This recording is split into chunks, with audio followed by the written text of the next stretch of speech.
Welcome to my channel கிருசாலினி விளாகிருஷ்ணன் நண்பர்களே. இன்றைக்கி என்ன வீடியோஸ்ன்னு பார்த்தீங்கன்னா, என்னை கல்யாணம் பண்ணுறதுக்கு 2 மாதத்துக்கு முன்னுக்கு கிருசுக்கு பார்த்த பொண்ணு என்ன பொண்ணு தெரியுமா? என்ன பொண்ணு இவங்களோட சொந்தத்துக்குள்ளேயே டீச்சர் பொண்ணை பார்த்துருக்காங்க. ஓகேவா? டீச்சர் பொண்ணை பார்க்கும்போது எப்படியாச்சும் தலையில் கட்டி வச்சுருவாங்க அப்படின்ட்டு என்னை வந்து லவ் பண்ணேன். அப்படியெல்லாம் இல்லை, அப்படிதான் நீ சொன்னேங்கிட்ட. இப்போ நான் சொல்லி விஷயம்னா இவங்க அதாவது ஷாலினியை பார்க்கறதுக்கு ஒரு 5 மந்த் 6 மந்த்துக்கு முன்னாடியே வந்து அந்த பொண்ணு வந்து பார்த்துருந்தாங்க. எனக்கு அரேஞ்ச்மெண்ட் பார்த்துருந்தாங்க சர்க்கிளில். பட் எனக்கு வந்து அந்த எப்போதைக்கு கல்யாணம் பண்ணணுமா அப்படின்னு மைண்ட் தாட்டு தான் இருந்தது. ஸோ எனக்கு அது அந்த மேரேஜ் பண்ணுற அந்த செட் எனக்கு இல்லைங்க, அந்த ஐடியாவே இல்லை. ஸோ நம்ம வந்து குறிப்பிட்ட ஒரு இதுக்கு தெரியல, ஒரு பசங்கன்னு ஒரு நினைப்பாங்க, அந்த மாதிரி நான் இருந்தேன். அதுக்கப்புறம் என்ன ஆச்சுன்னா, சரி இதுக்கு மேலே தாக்கு பிடிக்க முடியாது, இவனு கல்யாணம் பண்ணி தான் அவனு சொல்லி வீட்டில் முடிவே பண்ணிட்டாங்க. நான் என்ன பண்ணேன், எல்லாம் என்னை கேட்டாங்க, ஸோ உனக்கு எந்த மாதிரி பொண்ணு தேவைப்படுது அப்படின்னு கேட்டாங்க.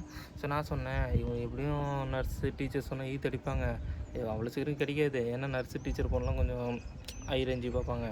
ஸோ அப்படி அடிச்சு விட்டா கொஞ்சம் டைம் ஆகும் பார்க்கறதுக்கு அப்படின்னு சொல்லிட்டு நான் என்ன மாட்டேன், நான் வந்து மாட்டிக்கிட்டேன். ஒரு விஷயம் சொல்லக்கூடாது, அப்படிலாம் கிடையாது.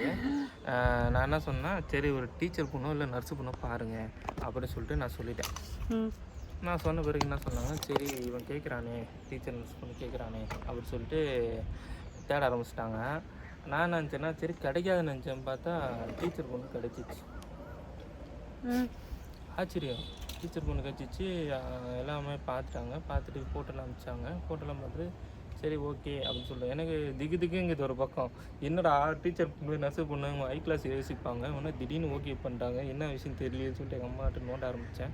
எங்கள் அம்மா என்ன சொன்னாங்கன்னா, ஆமாடா ஃபோட்டோ கேட்டிருக்காங்க, இப்போதைக்கு ஓகே சொல்ல ஃபோட்டோ கேட்டிருக்காங்க, கேட்டு சொல்கிறேன்னு சொல்லியிருக்காங்க அப்படின்னு சொன்னோன்னா மனசு கொஞ்சம் ஆறுதலாக இருந்தது. சரி எனக்கு என்னென்னா, நீங்கள் சொல்கிற மாதிரி டீச்சர் பொண்ணு நர்ஸு பொண்ணு கல்யாணம் பண்ணியிருக்கலாம். பட் எனக்கு அந்த உடன்பாடு இல்லை. என்னென்னா சொந்தத்தில் கல்யாணம் பண்ணுறதுக்கு வந்து பிடிக்கல. ஸோ ரீசனை தான் எனக்கு வந்து வெளியில் வந்து அம்மா உட்காரு இல்லை சரி பேசு, நீ பேசு, மூஞ்சி தெரியலடா அம்மா. சரி தெரியுது பேச.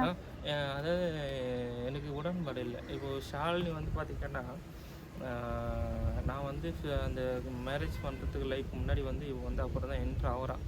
ஸோ அந்த பொண்ணை பார்த்துட்டு ஒரு 3 மந்த் ஆகிருக்கும், 4 மந்த்து தான் இவன் வரா உள்ளே என்ட்ரு ஆகிறான்.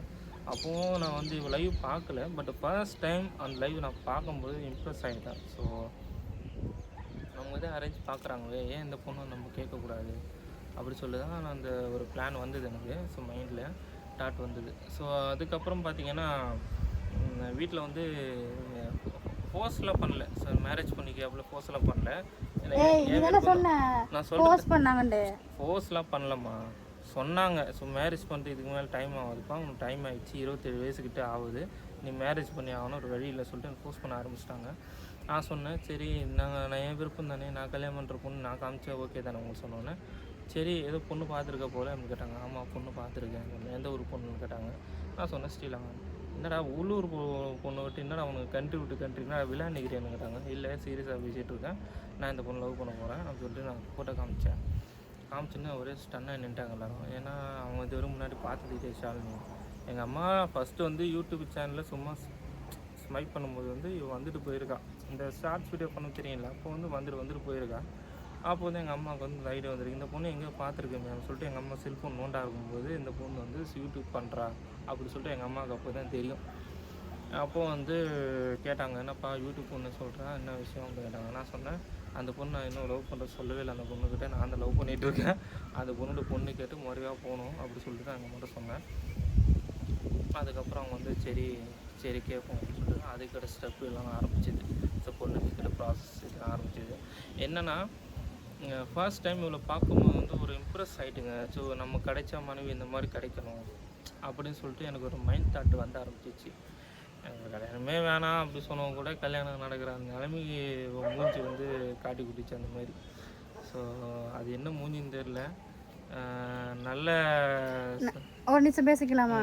சரிம்மா. ஏன்னா வந்து ஆரம்பத்தில் என்ன வந்து அவங்களோட அம்மாவுக்கு வந்து பிடிச்சது, கல்யாணம் பண்ணுறதுக்கு முன்னுக்கு என்ன வந்து பிடிச்சது, இப்போ வந்து பிடிக்கல. ஏன்னா அவங்களுக்கு வந்து என்ன பிரச்சனை அப்படின்னு எனக்கு தெரியலை, என்ன பிடிக்காமனதுக்கு காரணம் என்னன்னு தெரியலை. என்னென்னு தெரியல ஆரம்பத்துலலாம் நல்லா விரும்பி ஜாலி டைப் பேசுவாங்க. எனக்கு அப்போ இப்படி ஒரு மாமியாரடா அப்போ என்ன யோசித்தேன். எனக்கு அம்மாவுக்கு அடுத்து எங்கடா அவங்க அம்மா தான் அப்படின்னு நினச்சேன். ஆனால் நான் விட்டு நாடு போகிறேன், எங்களோட அம்மா ஃபீல் வராமல் பார்த்துப்பாங்க அப்படின்னு நினச்சேன். ஆனால் வந்து அப்படி இல்லைன்ட்டு அவங்க நிரூபிச்சிட்டாங்க. பேசு. அப்படியெல்லாம் கிடையாதுங்க. ஸோ நாங்கள் லவ் பண்ணும்போது, நானும் இவன் லவ் பண்ணும்போது வந்து ஃபோன் பண்ணி பேசுவோம். நான் ஃபோன் பண்ணி ரொம்ப நேரம் பேசுனதை விட எங்கள் அம்மா தான் இவங்ககிட்ட ரொம்ப நேரம் பேசியிருக்காங்க ஃபோனில். ஸோ அவ்வளோ ஒரு பாண்டிங் கெமிஸ்ட்ரி இருந்தது அந்த டைமு. ஸோ ஓப்பனாக சொல்லப்போனால் இவளுக்காக சில நகைகள்லாம் வாங்கி வச்சாங்க. ஸோ அதுதான் உண்மை. ஸோ இவங்க வீட்டுக்கு வரத்துக்கு முன்னாடி சில நகைகள்லாம் வாங்கி வச்சாங்க இவளுக்காகவே. அது என்ன எதுக்காக எந்த பிரச்சனைன்னு தெரியல. ஸோ அப்படி கிடையாதுங்க. வந்து கிறிஸ் வந்து என்னை கல்யாணம் பேசி சரி வந்து கல்யாணம் பண்ண போன இடத்துல யாரோ அவன் கல்யாணம் பண்ணிடுவான் அப்படின்ட்டு யாரோ சொந்தத்துக்குள்ளே யாரோ வந்து குத்தி விட்டாங்க, புரியுதா? அவன் போனால் அங்கேயே இருந்துடுவான், வரமாட்டான், நீ புள்ளை இழந்துட்ட, அந்த எப்படியாச்சும் அவனை கூப்பிட்ரு, இங்கே வந்து இங்கே உள்ள பொண்ணை பார்த்து கல்யாணம் பண்ணி வைக்கலாம் அப்படின்னு யாரோ சொல்லியிருக்காங்க போல அவங்க. அதனால தான் அவங்க வந்து இப்போ மாறி போயிருக்காங்க ஒழிய மற்றபடி அவங்க நல்லவங்க தானே. எப்போவுமே குறை சொல்ல மாட்டேன், நல்லா ஃப்ரெண்ட்லியாக பேசுவாங்க. அப்போல்லாம் எனக்கு ரொம்ப ரொம்ப பிடிக்கும். பட் எங்களோட அம்மா மாதிரியே இருக்காங்களே அப்படின்னு நினச்சேன். ஆனால் வந்து அவங்க நல்ல கேரக்டர் தான். ஆனால் அந்த ஒரு சில வந்து தெரியும்ல அவங்களுக்கு நல்லா இருக்கக்கூடாதுன்னு நினச்சி சில பேர் பண்ணுற சதியால் தான் மனசு வந்து இதுக்கு முன்னாடி நான் வீடியோவில் உங்களுக்கு சொல்லியிருப்பேன். ஸோ வெளிநாட்டு கல்யாணம் பண்ணுறது ரேர். அப்படி பண்ணிட்டாங்க அப்படின்னா அது வந்து பெரிய ஒரு இதுன்னு சொல்லுவாங்க. ஸோ எங்கள் ஊரில் அவங்களும் போனது கிடையாது. அவங்களுக்கு வந்து இந்த ஊருக்குள்ளே பண்ணி வந்து சம்மந்தப்பட்டனால நான் கொஞ்சம் வெளிநாட்டு பொண்ணு பார்த்ததுனால அவங்க கொஞ்சம் பொறாமையாக இல்லை என்ன சொல்லணும்னு தெரில. எனக்கு இது வரைக்கும் அந்த மைண்ட் செட்டே தெரிலங்க. அவங்க என்ன மைண்ட் செட்டில் இருக்காங்க, எதுக்காக அப்படி பண்ணாங்க தெரில.